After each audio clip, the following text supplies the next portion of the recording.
Hey everyone, thanks for joining me again for another YouTube video podcast thing. I'm Retro Geek, and today I'm gonna finally get around to my Zelda video. I'm just gonna go ahead and just throw it out there because we're coming close to June.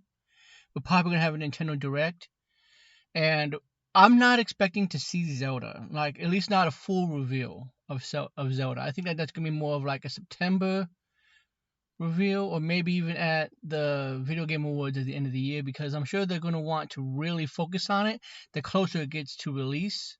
And if it's not going to be released until 2023, they really don't have any reason to show it off until closer to 2023. Now, I could be wrong, but I just think that they need to give a full presentation, like a good 30, 40 minutes to an hour, talking about Zelda and showing as much off as they possibly can to get people hyped for it. So that's why I don't think it's going to be at the Summer Games Fest, whatever you want to call it. But I could be wrong. And just in case I'm wrong, I want to go ahead and throw some ideas out there about what I think is going to happen. Now, I've done my best to try to avoid anybody else's videos about this. So that way, all the theories that I throw out there are 100% mine, and I can't say, oh, I'm copying so and so, and I'm copying so and so, because I've done my best to avoid watching any other videos about Breath of the Wild 2 outside of official Nintendo stuff where they have shown off like the gameplay and all that. So, with that in mind, I want to go ahead and give you my top picks for what I want from the Breath of the Wild sequel, Breath of the Wild 2, whatever you want to call it. So one of the first things to just go ahead and get out there is controls. I would like to see something similar to what we had with Skyward Sword, where we get one-to-one motion. Because, and I mean, if you don't want that, then you can still have the analog stick, like Skyward Sword does on the Switch, where you can just do that. But I want the one-to-one controls because one, I like the way the Skyward Sword played like that. It brought a whole new level of strategy to taking enemies out by having to hit them in certain areas when they're blocking and all that. I thought that was great. And to help take Zelda to the next level with strategy, I think that would be something that they should do. But even if they don't, and they just keep it regular button pressing, that's perfectly fine too. But, use the features that you have. If there's some way you can use the IR sensor, that would be cool. But let's just make it abundantly clear that even though they're using the old map, we're still going above and we're going below. So we still got below ground stuff and we still got above ground stuff with islands in the sky. So even though we're going to have the same recycled map, I think that they're going to throw a lot of new stuff in there because, I mean, they recycled the map before with stuff like A Link Between Worlds. It was basically the same map as A Link to the Past, but they threw in so much new stuff in there that didn't really feel like it was the same map. So that's what I think they're going to do. I think they've been spending all this time adding on content after content after content, because let's face it, Nintendo's had a lot of content that they have even said they had so many ideas for Breath of the Wild that they wanted to do as DLC that they might as well just throw it into a whole new game. That's similar to what they did with Mario Galaxy 2. Mario Galaxy 2 was a whole new set of level ideas that they had that they couldn't fit into the first game. So there you go. So the first thing that I want to see, and it's very, very low on the list because it's okay if they have regular button, is just the idea of using, the actual controller to swing. Hold it back and pull it to, or even hold down like ZR and pull it back to do an arrow. I heard that Nintendo had set up some kind of a patent for air fighting. I think that would be really cool. Imagine if you're coming down from an island and like an enemy attacks you or something, or a dragon fights you along the way down or whatever, and you're just swirling around, and you're just shooting this thing and doing flips and all that stuff, and having to look 360 degrees around you and some intense stuff there. I think that would be great to do. So just imagine, if you will, this whole idea of like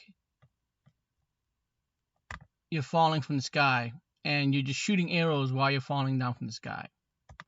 Stuff like that would be very interesting to do. Now, this picture I think speaks a lot. I think that this is going to be Malice. If you remember, Malice from Skyward Sword was basically Demise and the stuff that was left behind by Demise. I think that that is going to be the return of Demise. I don't know if he's using Ganondorf as a puppet, but I do believe that there's going to be a lot of going back and forth between the beginning of the timeline and this. This might actually be the end of the timeline in a certain sense, because if it's true that Breath of the Wild has basically combined all the timelines back together into one, then Breath of the Wild 2, of course, would be at the end of it. So, again, we see islands in the sky here, all kinds of exploring that we'll be able to do. I don't know if there'll be wind drafts that help you get up, but of course, Link can, of course, go into various liquid forms, as we've seen. I think that this is going to be the key part here of his arm. His arm is probably going to be similar to the Sheikah Slate, and it's probably going to have the ability for you to do different hand gestures to like have bombs pop out, or to have time freeze, or maybe even have chains come out. And I think that it'd be cool if they did it to where this is what controls items. Like imagine if you can make a certain hand gesture with Link's hand, and it shoots out a hook shot, and you can use it to get around. Just as an example.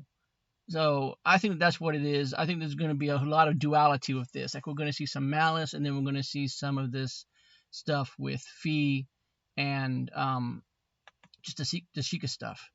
I think that's going to be a major part. Just like we have islands that go in the sky, I think that we're going to have, and of course, Link, of course, going to liquid. I think that's going to be how he's going to get to the sky islands and stuff.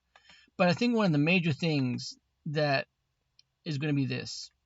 This might be Demise or some kind of a body of Demise. People say it's Ganondorf. I also agree that it could be Ganondorf, but of course we'd have to wait and see when the actual game comes out, if this is Ganondorf, or if it's maybe somehow Demise sealed up and he's been releasing the Malice ever since. I don't really know. We'd have to wait and see.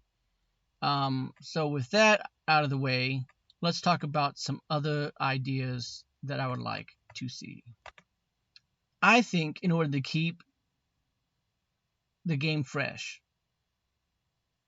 one of the big things, and I think wind is going to be a part of the name, probably something like Winds of Time or Winds of Change or something like that, where the wind is going to be a big part of the game, as well as also time traveling. And I think the wind will be important.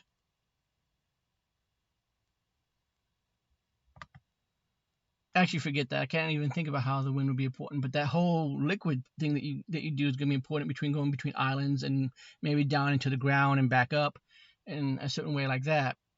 And then, like I said, time traveling, because as we've seen before with the Master Sword, because we can see here from this image that not only is the Master Sword broken, which means that Demise has probably escaped somehow, but we can see in another image that he turns to look at the shining glow, which is blue like Fi, blue like his arm, might have Fi come back, guiding him, and also, of course, having him go back and forth in time.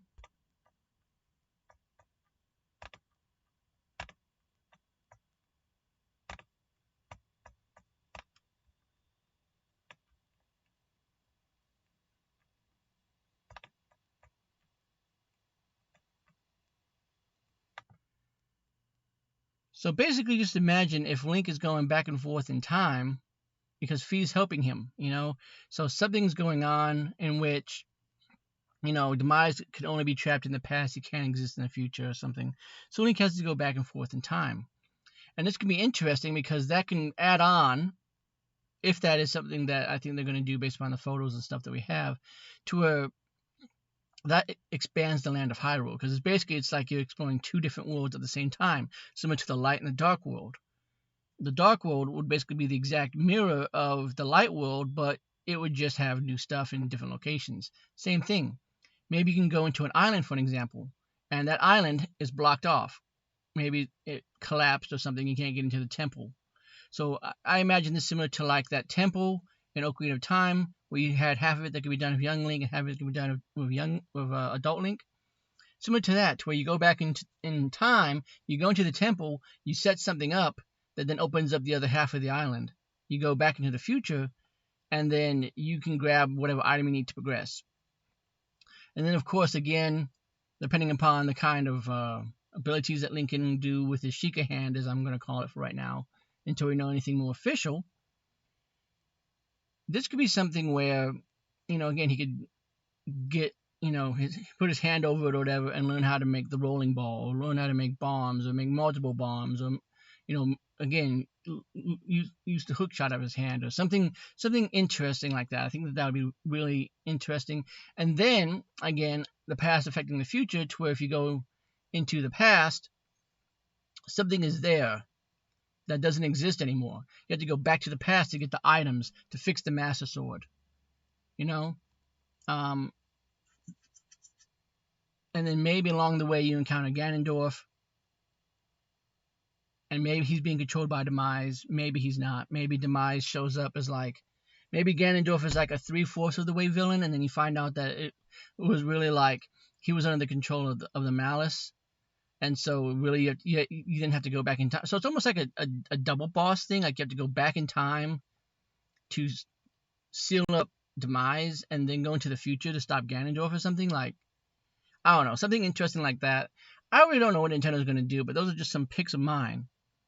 Another thing that I'd like to see them do is just to basically repair. I don't think Nintendo intended to have you lose the swords completely. I think that they've probably meant to have some kind of a recovery system. So, and maybe they just ran out of time for it. So I'd like to see them do actual repair stuff, and upgrades. Like, again, you get the parts to the Master Sword, for an example, and you take those parts to the past, and maybe you can fix half of it there. But the technology to do what you need to do doesn't exist in the past. You have to go to the future. So then you grab more materials and you take it to the future and fix it there with the blacksmith. And once the Master Sword is fixed, you go back in time to set up Demise, come back to the future to stop Ganondorf. And also do the same thing. Maybe you can take an iron sword and make it stronger. Or you can take something like a bow and have it to where, okay, now you've upgraded to where you can shoot 2 arrows at once or something. And when they start to get low on their health, or on their, I guess, resistance or whatever, you can take them to get them repaired at a blacksmith. I would like to see that, but of course, only time will tell on this. These are just a few of my ideas. There's just so much stuff, because it's like, again, are we going to see the name revealed? I mean, because again, the fact that the sword is broken suggests that the sword breaks, Demise is unleashed. The fact that we see Link turning back to look at the sword when it starts glowing blue suggests that Fi is back and that he hears her. It was suggested at the end of Twilight of the first Breath of the Wild that Zelda could hear Fi. So maybe Zelda is somehow also playable. Maybe she's in the underground parts of the game, because we do see her fall in the trailer. So maybe she's semi-playable with the Sheikah Slate in the underground parts, and you have to, again, maybe set up some kind of puzzle towards, like, you unlock, you twist a valve or whatever that turns water off so she can advance. I don't know. There's all kinds of stuff. This is going to be crazy. I'm still excited for the game. I just want to know more before I can do a full breakdown video. So I think that if we get around to June, and Nintendo does have their E3, their Summer Games Fest, the June Direct, whatever you want to call it, and we see Breath of the Wild, I'll be able to take that trailer and go through it frame by frame and pause it, and we'll do a little breakdown to see if any of this stuff is confirmed or if I got any new ideas for what could be going on. But again, I don't think we're going to really see it until closer to the end of the year, because I'm sure they want to hype up the games that are coming currently this year, and then focus closer, because I just know Nintendo, they like to focus 3 to 6 months out from when they release the game. But who knows? This is the kind of game that you need to keep people updated on. Zelda is one of Nintendo's biggest franchises after all. But what do you guys think? Do you think that we're going to see Breath of the Wild at the Summer Games Fest E3 digital presentation that Nintendo usually does in June? Do you think that we're not going to see it at all this year? Or do you think we're going to see it close to the end of the year? And do any of my ideas make sense? I know that I kind of rambled around. I'm sorry. I'm sitting here in the car again, as I'm sure you can tell, and I tried my best to go back and forth between different images to kind of show what I was talking about. But I think it'll be better if I get an actual video to sit down and go frame by frame with, and do that for you. So that's all I have for you now, guys. I'm sorry for the shaky camera and all that stuff like that. I really got to set up some kind of uh studio for this. But I will talk to you guys later. Have a good one.